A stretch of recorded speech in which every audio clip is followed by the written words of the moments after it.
రంగారెడ్డి జిల్లా ఆదిపట్ల మున్సిపాలిటీలో మురుగునీటి సమస్యల వలన ప్రజలకు వాహనదారులకు తీవ్ర ఇబ్బందులు తలెత్తుతున్నాయి.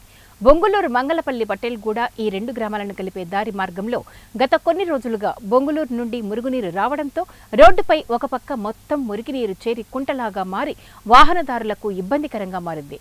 Visvesvaraya engineering college, Anil group of infra వద్ద రోడ్డుపై ఒక పక్క భారీగా మురుగునీరు చేరడంతో రోడ్డు ప్రమాదాలు జరిగే అవకాశం ఉందని, ప్రజలు ఇబ్బందులు పడుతున్నారని తెలుస్తుంది.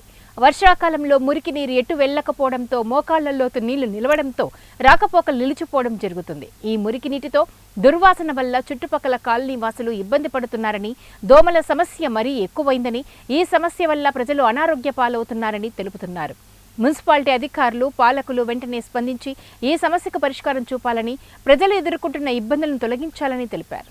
సరే, ఇది ఏవైతే అధికారుల నిర్లక్ష్యం, ఇక్కడ ఉన్నటువంటి కౌన్సిలర్ నిర్లక్ష్యం, ఇది వాళ్ళు కనుక పట్టించుకుంటే ఖచ్చితంగా తొందరగా అయిపోయేది.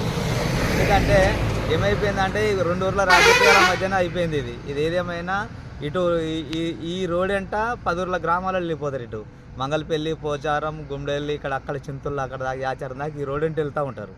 కాబట్టి ఇది చాలా పెద్ద రోడ్డు. కాబట్టి ఈ రోడ్డుకి ఇలాంటి సమస్య ఉండడం వల్ల ఇక్కడ కాలనీల వాళ్ళు కూడా చాలా ఇబ్బందులు అవుతారు. మయోంస్ కాలనీ వాళ్ళు దోమల వల్ల కానీ అనేక రకాలుగా ఇక్కడ ఇబ్బందులు అవుతున్నాయి. ఖచ్చితంగా దీన్ని అధికారుల నిర్లక్ష్యము, ఇక్కడ ఉన్నటువంటి కౌన్సిలర్ల నిర్లక్ష్యం వల్ల ఈ పని ఇట్లా పెండింగ్లో పడిపోతుంది. ఇది చాలా ఇబ్బంది అయిపోతుంది ప్రజలకి. ఇది మామూలుగా దీనివల్ల ప్రమాదం కూడా జరుగుతుంది. రోడ్డు మీదకి వచ్చేసిన మొత్తం వాటరు, చాలా ప్రమాదాలు జరుగుతున్నాయి. ఇది అధికారులు పట్టించుకోవాలని కోరుతున్నాం. ఇది ఎంత తొందరగా అయితే అంత తొందరగా పట్టించుకోవాలని కోరుతున్నాం. ఎందుకంటే వచ్చేది వర్షాకాలం, చాలా ఇబ్బందులు ఎదుర్కొంటాం. అందరం ఎవరికైనా ఇబ్బంది, రోడ్డు మీద పెట్టే చాలా ఇబ్బంది జరుగుతుంది. చాలా ప్రమాదాలు కూడా జరుగుతున్నాయి.